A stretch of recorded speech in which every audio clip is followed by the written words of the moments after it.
Hello, j'espère que vous vous portez à merveille. Aujourd'hui, je suis ravie de venir vous partager comment j'ai fait pour perdre 20 kilos en arrêtant de faire des régimes, en arrêtant de me prendre la tête avec la nourriture, avec ce qu'il faut manger, pas manger. Bref, je vais vous partager un peu mon parcours plus basé sur la perte de poids.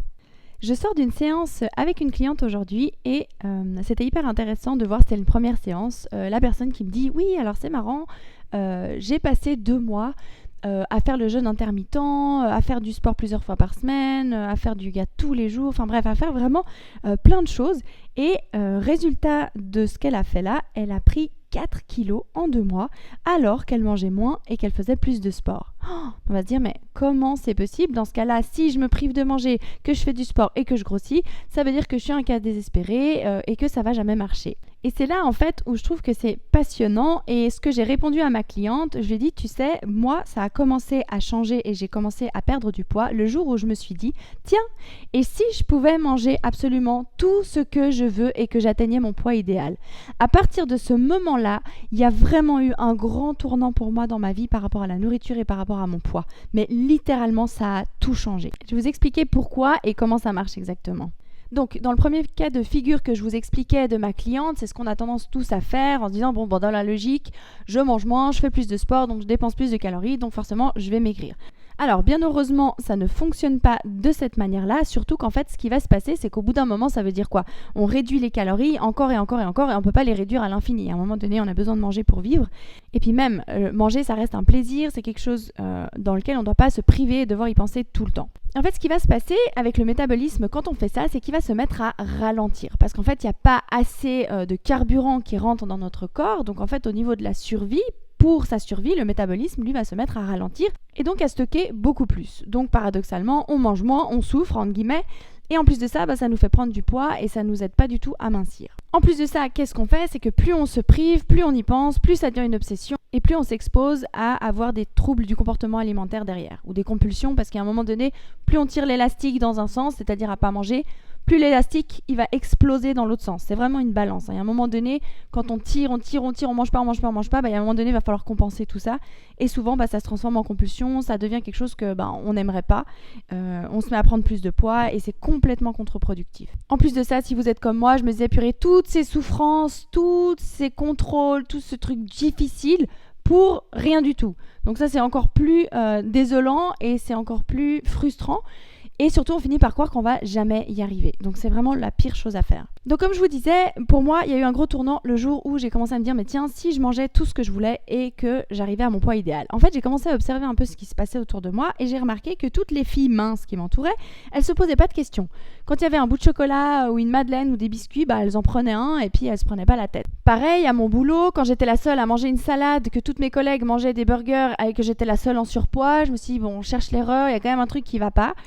Et du coup, j'ai commencé à réfléchir différemment, ce qui m'a permis de rechercher pour me guérir des compulsions alimentaires. Mais surtout, ce que j'ai fini par comprendre, c'est que ça sert à rien de se priver. Définitivement, c'est inutile. En plus de ça, quand notre corps n'est pas suffisamment nourri, comme je vous l'expliquais tout à l'heure au niveau du métabolisme, ça va pas du tout nous aider à perdre du poids. Bien au contraire, ça va nous en faire prendre.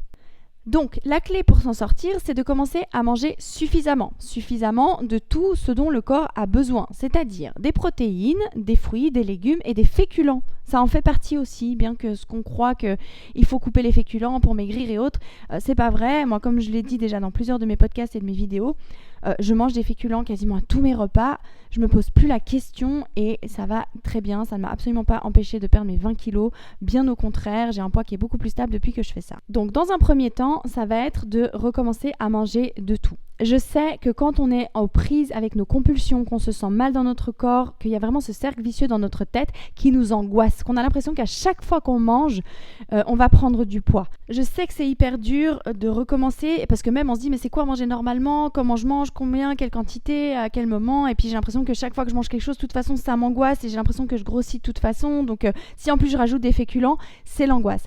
Et ça c'est vrai et je suis totalement d'accord avec vous. Et pour ça, c'est indispensable de changer son état d'esprit vis-à-vis de la nourriture et de lâcher émotionnellement toutes ces angoisses vis-à-vis de la nourriture et des repas. Si vous avez besoin d'un coup de main pour ça, alors soit il y a mes podcasts dans lesquels je vous explique énormément de choses, soit si vous avez besoin d'une méthode un peu plus concrète et que ce soit vraiment clair de A à Z, il y a mon programme en ligne que je mets à disposition et j'ai décidé de vous le faire à moitié prix. pendant un mois parce que je sais qu'on approche de l'été, je sais que c'est toujours l'angoisse et moi je veux pas voir encore ces personnes qui font ces régimes et qui s'enfoncent encore plus dans ces compulsions et dans ce malaise. Donc j'ai décidé de vous le faire à 50%. Je vous mettrai les liens juste en dessous de ce podcast. Si vous voulez vraiment avoir la méthode pour changer le mindset, pour changer les émotions, pour aller vraiment libérer les émotions qui font manger, pour savoir comment faire pour lâcher prise, pour pouvoir remanger de nouveau normalement. Mais voilà, petite parenthèse refermée.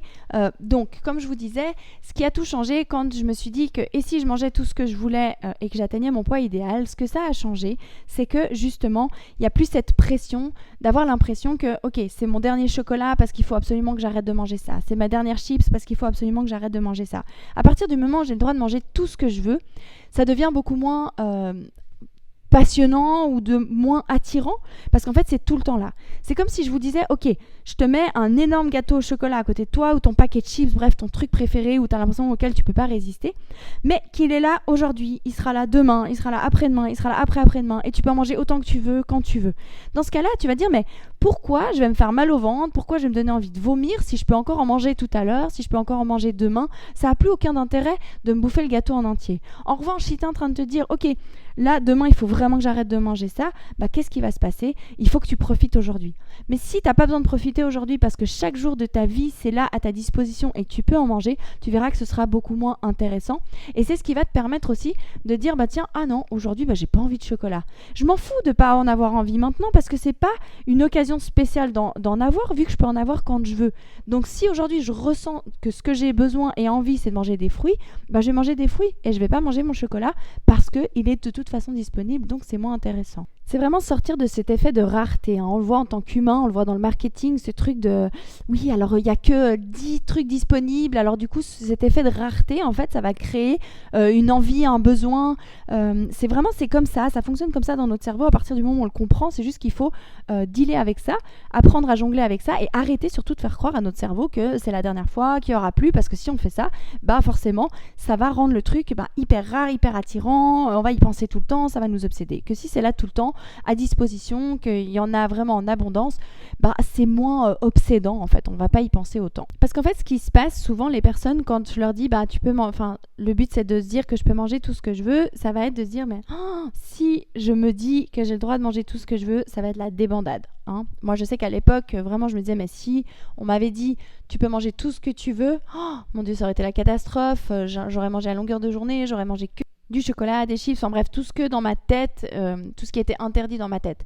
Alors qu'en réalité, quand on se donne pleinement le droit, sincèrement, véritablement, au niveau de l'inconscient et pas que dans notre tête, ce qui va se passer, c'est que ce dont on a envie va complètement changer.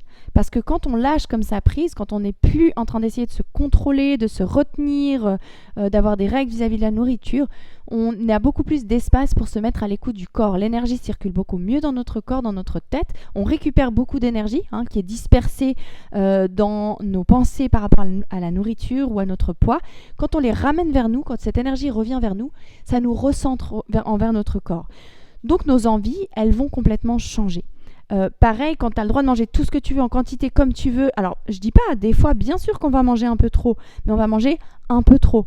Par rapport à ce qui était avant, pour ma part en tout cas, ça n'a rien à voir. Avant, mais vraiment j'avais l'impression, c'était pas une impression, je pouvais vraiment manger, j'avais pas de fond, je pouvais manger encore et encore à l'infini. Je pouvais manger 3 paquets de biscuits, m'envoyer encore un demi-kilo de pâtes avec de la crème derrière, il n'y avait aucun souci. Tout ça rentrait. Je sais même pas comment c'était possible, mais bref, ça passait. Aujourd'hui, même si j'ai le droit de manger tout ce que je veux, autant que je veux, comme je veux, c'est impossible que je fasse ça. Je ne peux pas.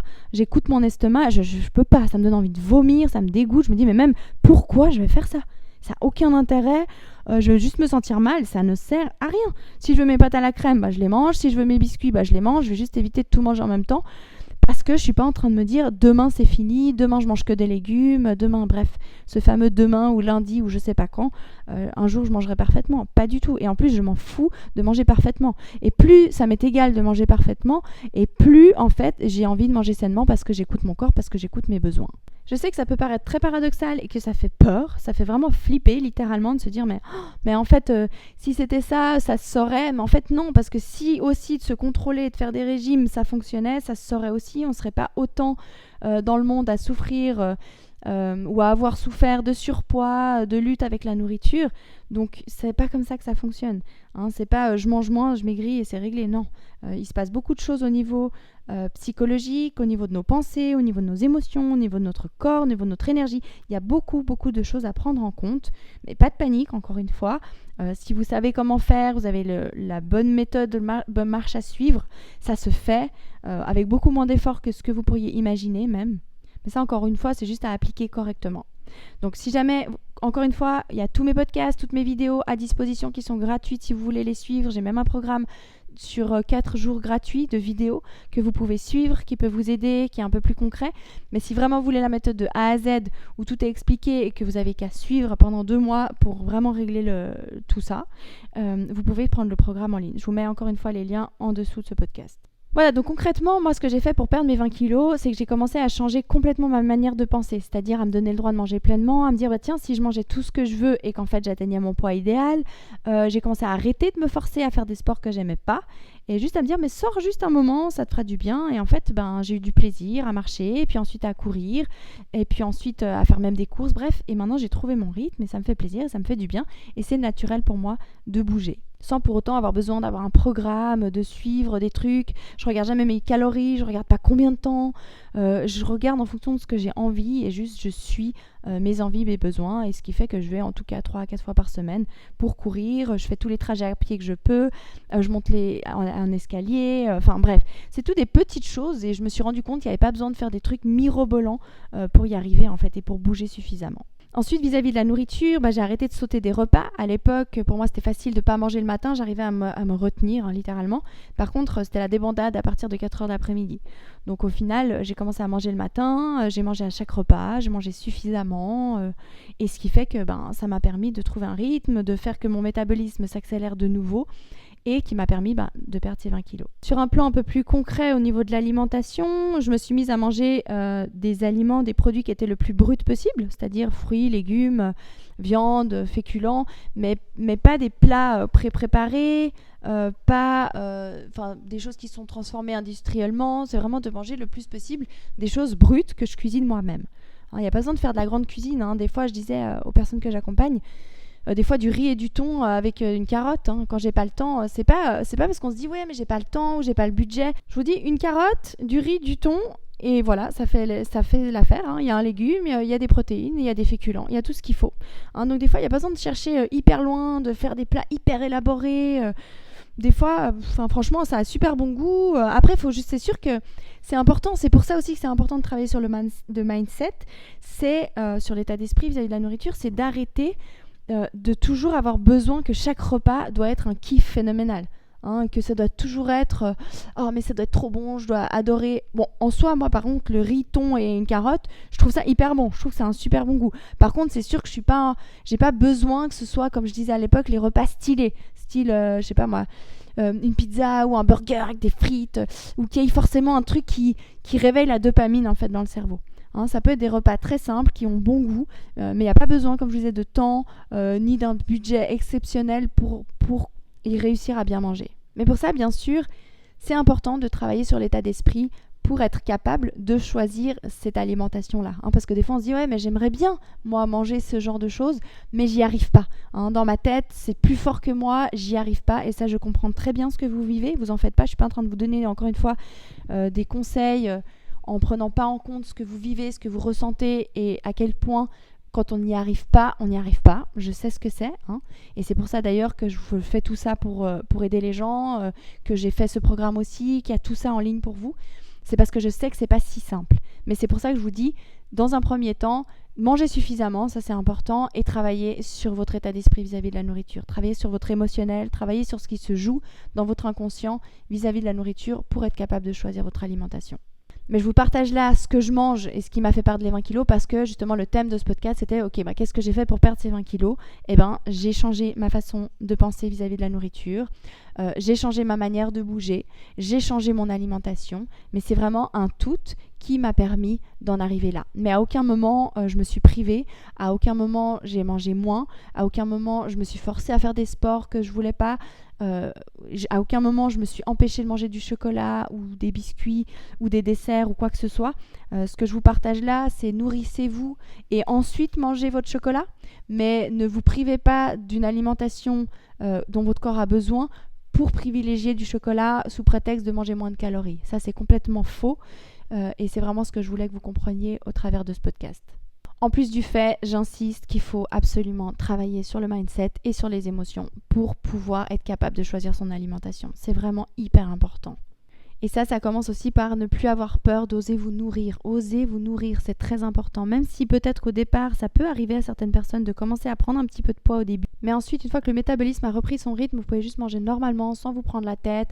Même si vous faites des excès régulièrement, c'est pas un problème. Vraiment, il n'y a aucun souci. Le corps y gère largement. Voilà, donc j'espère que ce podcast vous aura aidé à comprendre la ligne directrice à suivre et de comment j'ai fait pour perdre 20 kilos, notamment en passant par le mindset qui est vraiment hyper important, en travaillant sur l'émotionnel bien sûr, parce qu'en fait tout ce que je vous partage là, quand on travaille sur le mindset et l'émotionnel, il y a plein de choses qui ressortent, plein de choses qui se libèrent et on arrête justement de se sentir emprisonné et de ne pas se sentir libre en fait dans notre vie parce qu'on est tout le temps sur notre dos par rapport à l'alimentation. Voilà, donc encore une fois, je vous mets le lien sous ce podcast si vous avez besoin d'aide pour vous en sortir. Je vous mets le lien du programme. Si vous l'écoutez, là, dans le premier mois, il y aura 50% sur le programme. Donc, je vous mettrai le code en dessous. Je vous mets toutes les infos. Et je vous dis à très vite pour un prochain podcast. Je vous embrasse très, très fort. Et je vous souhaite tout de bon dans cette guérison, tout de bon dans ce chemin. Sachez qu'on en sort. Je sais que même si on a l'impression qu'on est un cas désespéré, non, personne n'est un cas désespéré, je vous garantis, tout le monde peut s'en sortir. Je vous embrasse et je vous dis à très vite. Ciao, ciao!